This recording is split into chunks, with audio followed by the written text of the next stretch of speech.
Hello, friends. Welcome to the LeggLife podcast. My name is Adam. My name is Sherry. Sherry Beth, what episode is this? 54. Episode 54. And today we're talking about something that is super timely. Yep.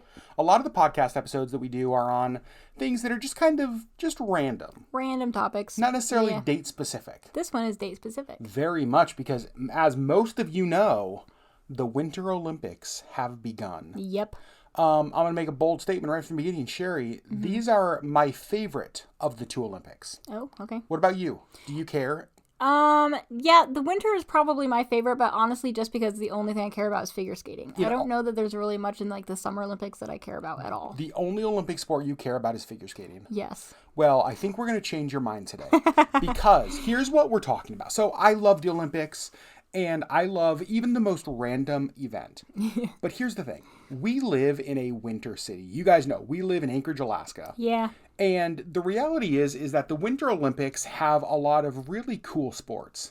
But when you live in a winter environment, there are some things that it's like, you know what? This should be a real Winter Olympic sport. Yeah, you know, like skiing downhill, I don't know, like it's just like, okay, so you strap some things to your feet and slide down a hill. This is like, the things that we're going to talk about today are like legit difficulties in the winter. If you can do these things we're talking about today, you deserve to be a Nordic legend. That's correct. They need to have songs sung about you in the mountains from Alaska to Switzerland. All of the gold medals. You get all of them. Right. So we have made a list of things that this is what we want to see in the Winter Olympics. Yes. True to life, northern environment sports that I would pay money to go to see these. Yeah, well, and the funny thing, so if you live in a warm environment and you don't know what these are, we are going to kind of talk about them a little bit.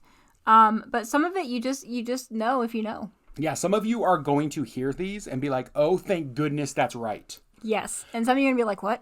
I don't get it. This first one I want to talk about is actually the one that inspired this podcast. Yes. Because it was a few years ago, actually a number of years ago now. I don't remember if I tweeted this or posted this on Facebook, and the response was hilarious. Yeah. So I was leaving the grocery store one day after a snowstorm, and they hadn't plowed the grocery store parking lot yet. Right. But I had too many groceries to carry in my arms. Yeah. So I'm pushing the grocery cart through the parking lot in fresh fallen snow.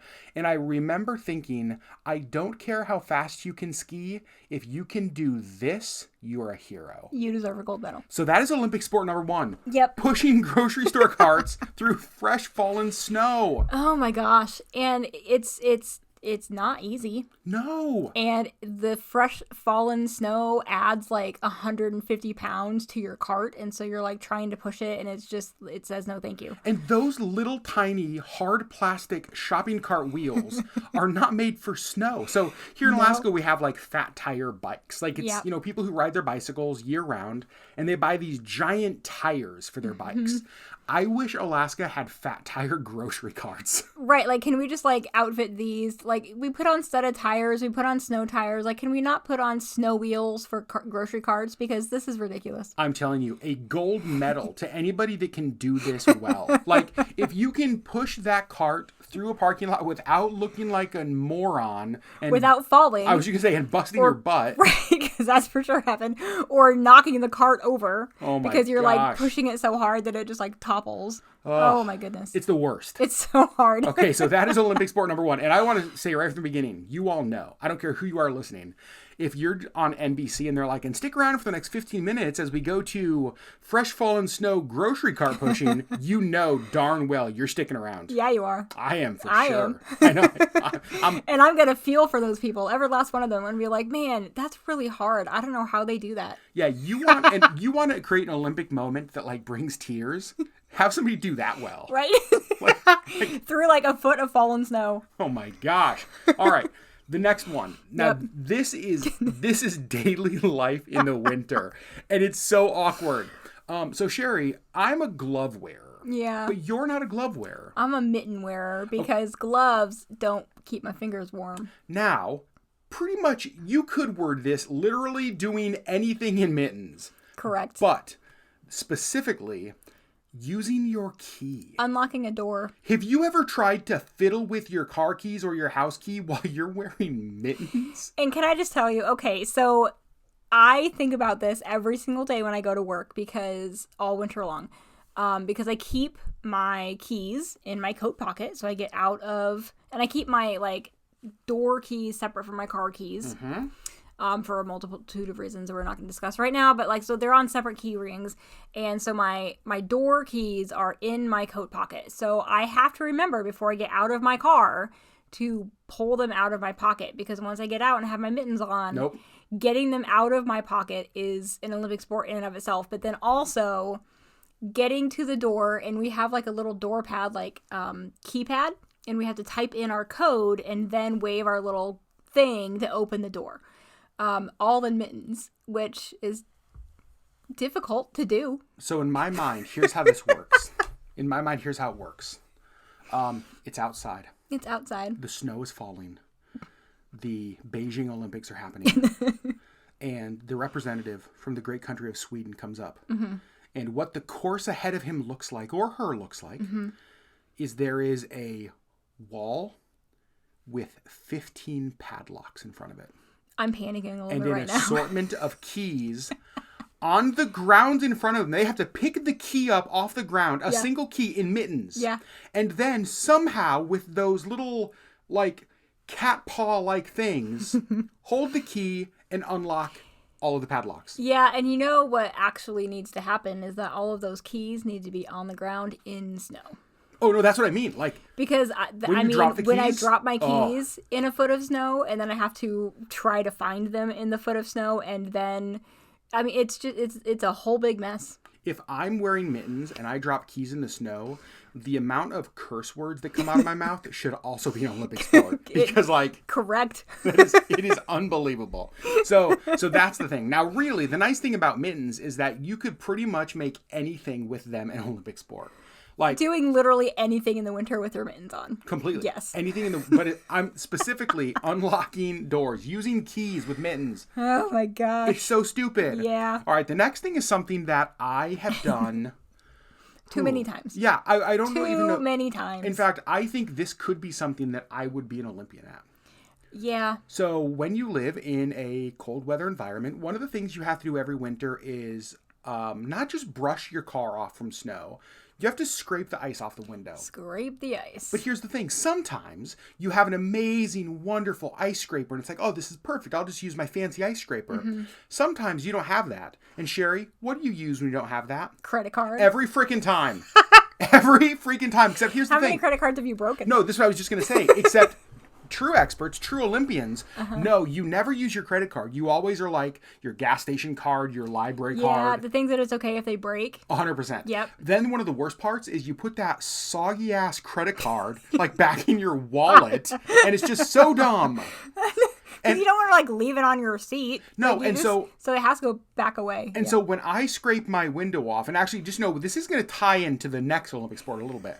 When I scrape my window off with an ice scraper, I scrape the whole thing. I think I do a good job getting to all the edges, all of that. Yeah. When I scrape my window off with like a library card, I get the world's smallest, like whatever legally I need to see.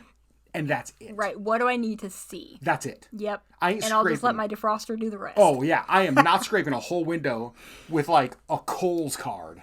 Get with out your of mittens here. on. With your mittens on. So, this leads us into our next Olympic sport because they are tied a little bit. Yep. So, after you've scraped that little 3-inch by 3-inch circle right in front of your vision, right. Then you have the next Olympic sport, which is trying to drive and not die.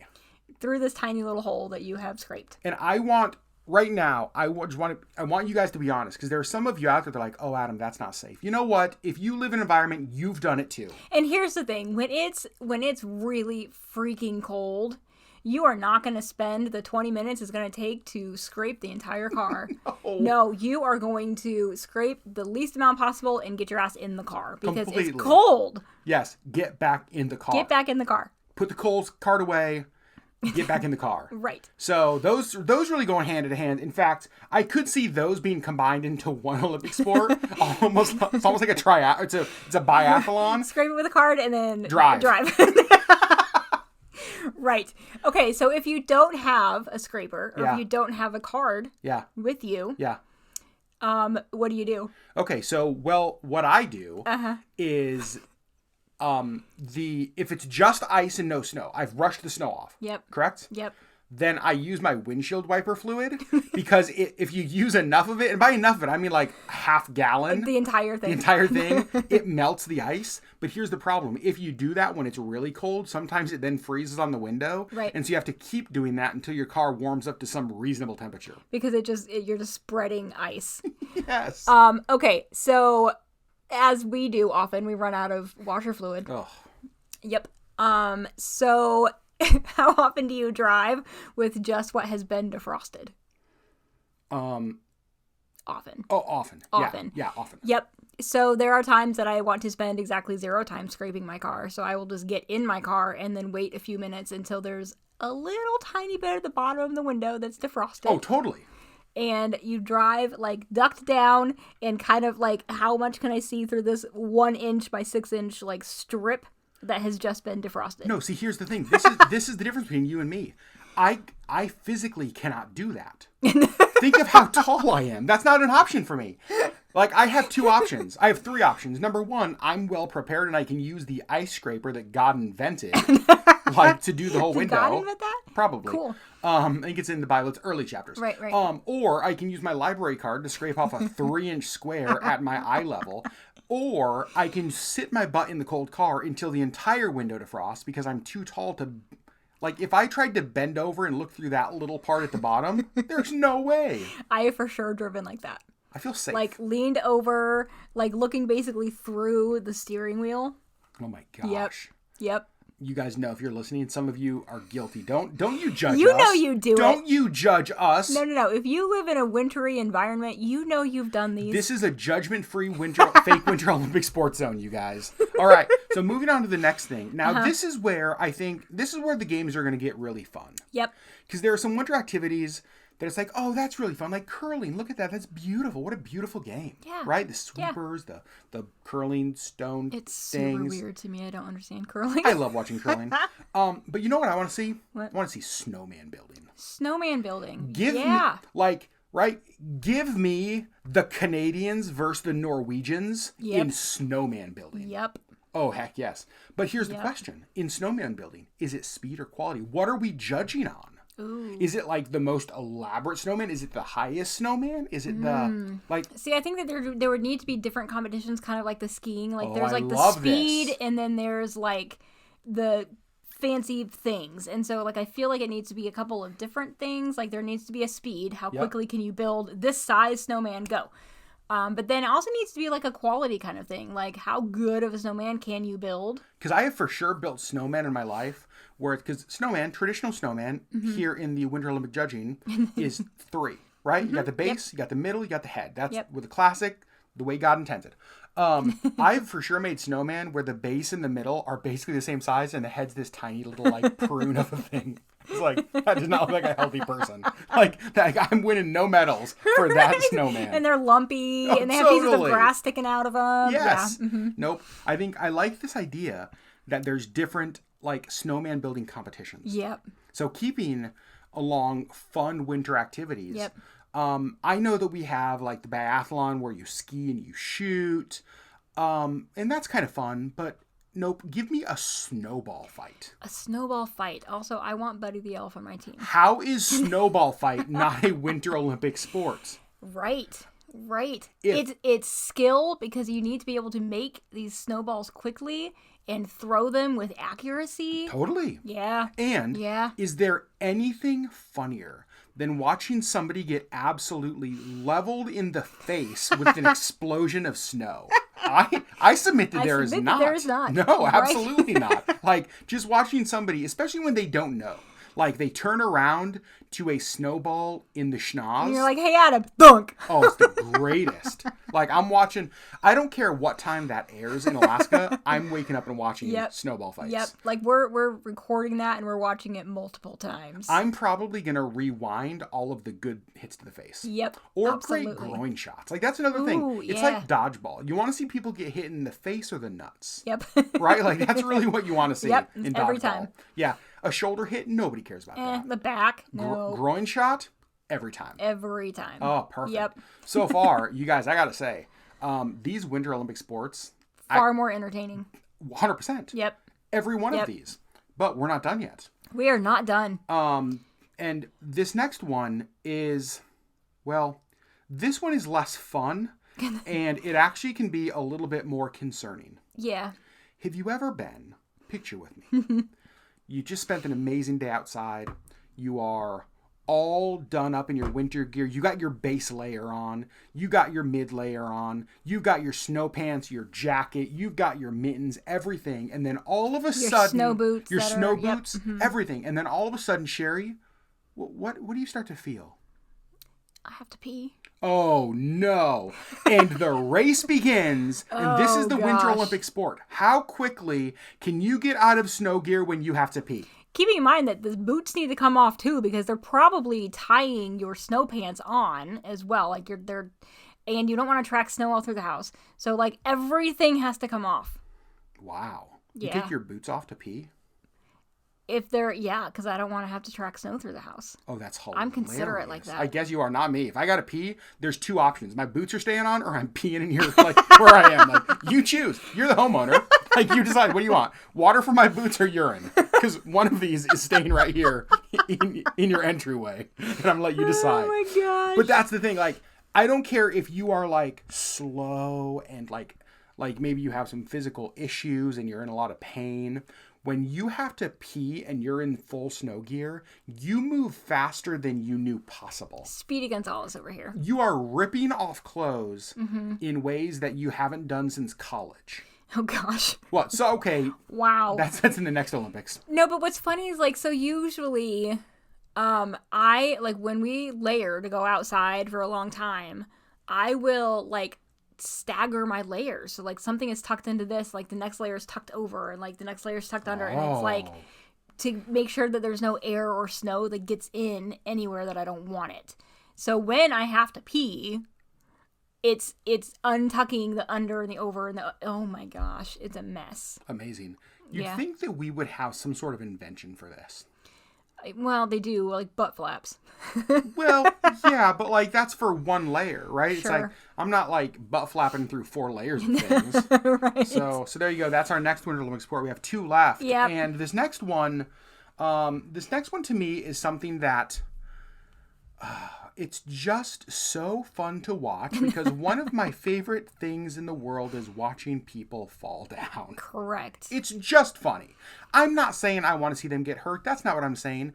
But people falling is hilarious. Yes. And I'm not sure there's any place that people fall more than when they are learning to ice skate. Here's the thing. I am not. Or if you're just Sherry anywhere in winter. Or just you in winter. Correct. I am not talking like, oh, you're a beginner ice skater. I'm talking you have never this is the Winter Olympic sport. Yeah. Each country picks 10 people who have never put on ice skates in their life. We strap blades to their feet and we push them out on the frozen lake. Yeah. Go. Oh gosh. It is hilarious. Last one standing wins the gold. That's the way this works. It is the learning to ice skate challenge. But you have to keep moving. You can't just stand still. No, like, you have to be moving. You've got to keep moving. Yep. So when I learned to ice skate, I kind of had almost like the training wheels way, where you take like a folding metal chair out and you put it in front of you, and you like push yourself, and it's easy. You don't fall down. No, none of that. No. No training wheels. Nope. Basically just blades on your feet. You've never been on ice before. Go. Yeah. I would. Oh my gosh. And what's so funny and painful, because I've done this, is you fall and you fall hard, and that ice is not forgiving. No, there is no way to fall gracefully when you're ice skating. No, like your feet just go whoop, and there you go. Like it's just you're upright and then you're not. So one of the things that I remember about ice skating, I played hockey for a number of years, was that if you start to like slip or fall and you're like just walking in your shoes, a lot of times you can catch yourself and gain traction. The thing about starting to fall when you're on skates is there's no catching your like balance. No. There's only this like your feet start moving 1,000,000 miles an hour with your little skates on them, knowing that it's going to end the exact same way. Or they start going in opposite directions and you're like, oh no. Oh, that's the bet. It's like my feet are going out and I don't know what to do. Oh no. Like the slow, and you just know this ends with me on my butt. Yep. On ice. Yep. And then it's even funnier Trying to because get back up. you ever try to get up wearing skates? Oh my gosh. No. I mean, I have, and it's not pretty. That should be another Olympic sport. Getting up. Just like go out there, push everybody on the ice, and be like, all right, who can stand up first? You get the gold medal. Just like watch them try to stand up. Oh my gosh. Last Olympic sport is one last one. Is somewhat related to this. If I love watching people fall on the ice, there is one thing that I love watching even more. Yeah. Little kids playing hockey. Little kids hockey. I'm not talking like elementary school kids. I'm talking kindergartners. 4s, 5s. 4s and 5s. That's what I'm saying. Yep. Here's the thing. Miracle on Ice, US, Russia, Canada, best hockey players in the world. Good for you. You're supposed to be good at hockey. Mm-hmm. You know who's not? Brandon, who's 4, that we just put knives on his feet and a weapon in his hands. Right. That's what I want to watch. And put him on the ice with 20 other kids. It's the greatest thing. We have a mall here in town that has an ice skating rink, which is where a lot of those like 4 and 5-year-olds play. Uh-huh. If Sherry and I are at the mall and they're playing or practicing, our trip to the mall just became 30 minutes longer. Correct. Every single time. Because we will sit there and watch these adorable little kids for a couple of reasons. Number one, there's no hockey equipment made to fit them correctly. No, they're huge. And so it's like they have these hockey helmets on their tiny little peanut heads and these like shoulder pads that are bigger than them. And they're trying to do these things. And first of all, 4 and 5-year-old kids are already awkward at everything. Right. And now we're going to put them on ice with blades.